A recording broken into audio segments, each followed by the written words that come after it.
It is Earthshot Week being hosted in Cape Town this year, and I've kind of been trying to work out how excited I should be. I mean, I do think that the Earthshot Prize is fantastic. I think the projects, and there are a significant number of them that are in consideration for the prizes that are handed out are extraordinary. The amount of energy and intelligence and innovation and lateral thinking that is going into some of these projects is extraordinarily exciting. But it's kind of been, how big a deal is it for Cape Town to be hosting the Earthshot Prize? The Earthshot Prize, the Earthshot movement, I accept that is incredibly important and that excites me. But how excited should we be as Cape Townians to be hosting this week?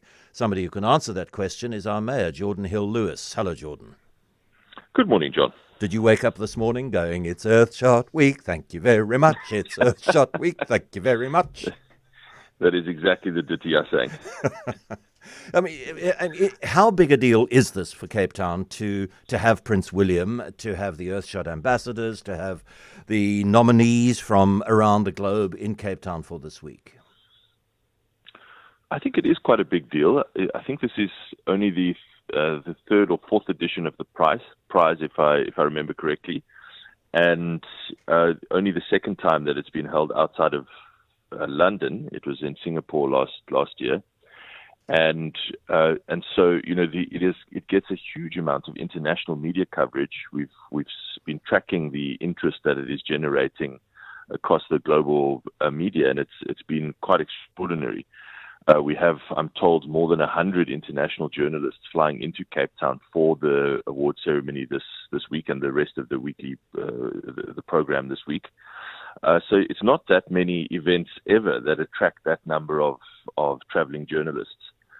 So it's quite clear that it is generating a huge amount of global discussion. And of course, every single one of those stories, every one of those news inserts, all of those images from the awards will include Cape Town. So I think that's awesome for our city. I heard a whisper on the grapevine, Geordin, that when Lebo M pre-recorded his the thing that he's going to be doing, which he recorded on Table Mountain, that you're one of the background dancers and that you look pretty good in purple tights. This is what I heard. Well, that should significantly increase the excitement and anticipation for seeing that video. So I will leave it all for the discovery on the night. You see, I mean, it is a week. Prince William, look, we might have different views on royalty. Some people love him. Others of us are less impressed by the fact that somebody has inherited privilege and title. But the reality is that royal families, and in particular the British royal family, attract a lot of attention. And when somebody like the future king devotes a lot of his time and attention and global profile to something like conservation, that's big news. And I mean, of those 100 plus journalists, a lot of them are going to be here, if not exclusively because it's Prince William's Earthshot Prize, then it's going to be a very important part of their attraction to it. Oh, well, undoubtedly. I think a large number of those traveling journalists travel specifically because it is the top member of the royal family, other than the king himself. But also, it says something about Cape Town, that apparently, as I understand it, the venue is chosen by the prince himself and his close team. So they decided to have it in Cape Town, as they've decided to have it in Singapore previously. And so that, clearly he's fond of South Africa and fond of Cape Town, which is great as well. And of course, having him here just adds a whole different level of kind of sheen to the event. Mayor Geordin Hill-Lewis, thank you very, very much indeed. Prince William saying that he has a particular affection for Africa. He proposed to Kate in Kenya, carrying the ring around in his rucksack for quite a while before he finally got down on bended knee. And we've got one of the Earthshot Global Ambassadors, Robert Irwin, and yes, that surname is important. Yes, Robert is the son of the late and much missed Steve Irwin, and is in Cape Town, and more importantly, he's in the studio with us. Good morning and welcome, Robert. G'day, mate. Thanks for having me. How are you? Oh, goodness. Do you know this thing called socio-linguistic accommodation? Have you heard of that?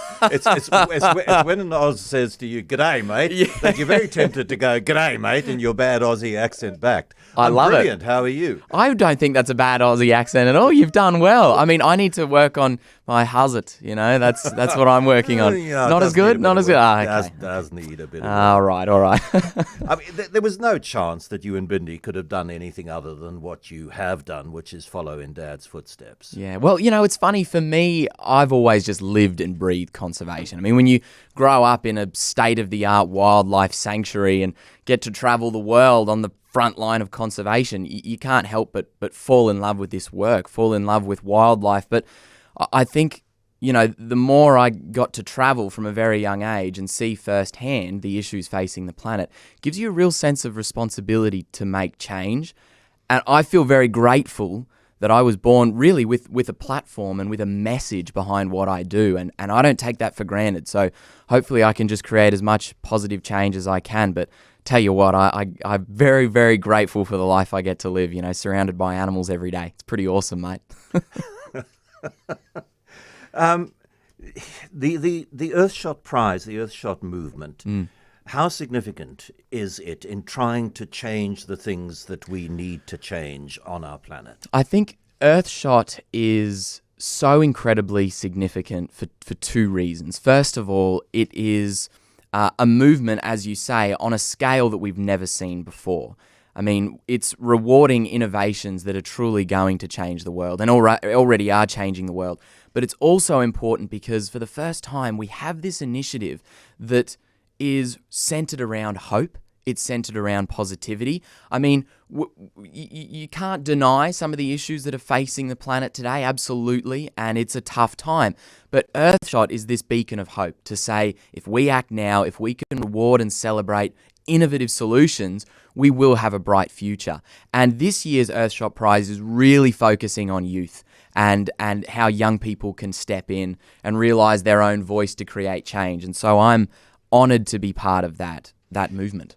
Yeah, it's very interesting for old fogies, old farts like me, to look at young people and because I do think, look, there's a lot of chat about TikTok and Snapchat and this kind of superficial engagement of the world, but I also feel, and my work suggests evidence for this, that more young people are more engaged with the world and trying to fix it than certainly would have been the case in my generation. I mean, there have always been youth that have gone, the world around me is stuffed, I'm going to try and fix it. Yeah. But I do think that there's a level of engagement and a depth and penetration of engagement amongst young people today, which is one of the things that allows me not to become totally pessimistic. Absolutely, and it's becoming a lot more mainstream. I think some of the big discussions that we as the next generation are having, we're being heard. And, so often I think for particularly young people, there's this sense of, I'm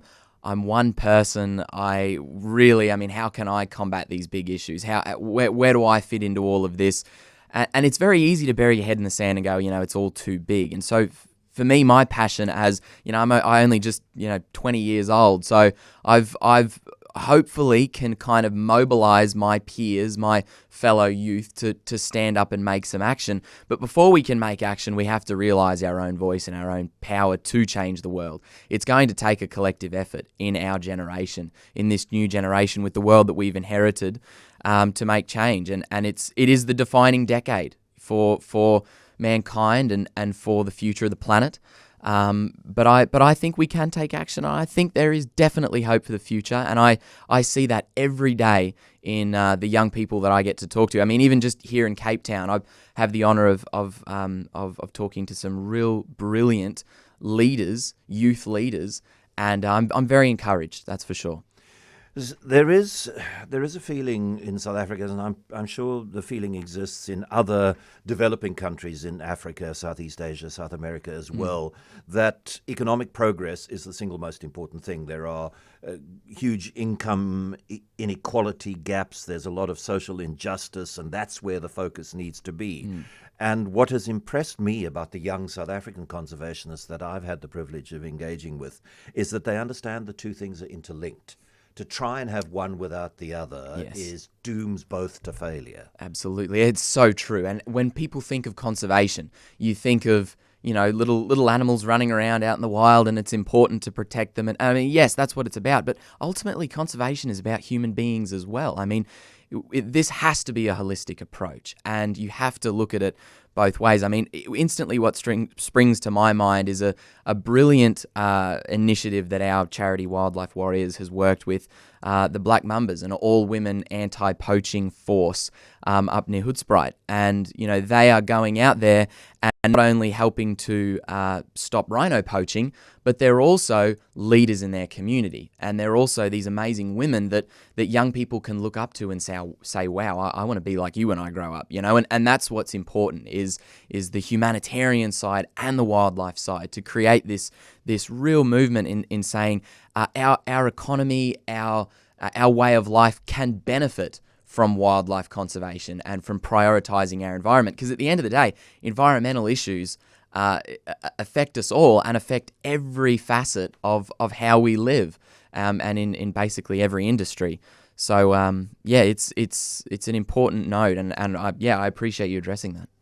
Look, I would be lynched if I didn't take the opportunity of having Steve Irwin's son in the studio with me to ask you about Steve. He was so wonderful to watch on television, and he must have been pretty wonderful to have as a dad as well. Yeah, that's the thing. I think everyone knows Dad as, well, the most passionate human being probably to ever live. I think he lived life at 110%, far greater than anyone else I know. He was a true superhero, and he always will be that to me. But above all, more than anything, he was just the most devoted dad. I mean, more than being the crocodile hunter, he was just always there for myself and my sister Bindi. He's just the ultimate family man, and it is the honour of a lifetime to continue his work, but also to keep that spark alive, that passion for life alive. We need that these days. We really do. And he's not here anymore to push that message. But hopefully, if I can lead with just a little bit of the passion that he did, and keep that spirit alive, then I'll be a happy guy. I'll tell you what, there's no absence of that passion and that spark in you. Did you Thank say you. you're only 20? I'm 20. Yeah. Impossible to believe. Mate, it's been such a pleasure talking to you. I'm really going back to appreciate when it, I mate. was 20, and I'm going, oh, no, I wasn't anything like this. I was, give me another beer, mate. And then, final and perhaps the most important question. When you say "G'day, mate" to Prince William, how does he respond? Oh, he's just g'day straight back there. Prince William is truly one of the most humble, down-to-earth human beings. With every interaction I've had with him, I was in Singapore for last year's Earthshot Prize. He's an incredible individual, and his dedication to conservation is absolutely remarkable. And I'm very, very honoured, to say the least, to join forces with this amazing initiative that he's spearheading. Earthshot Global Ambassador Robert Irwin in Cape Town in the studio. Thank you very much, Robert. Lovely to meet you. Thank you so much.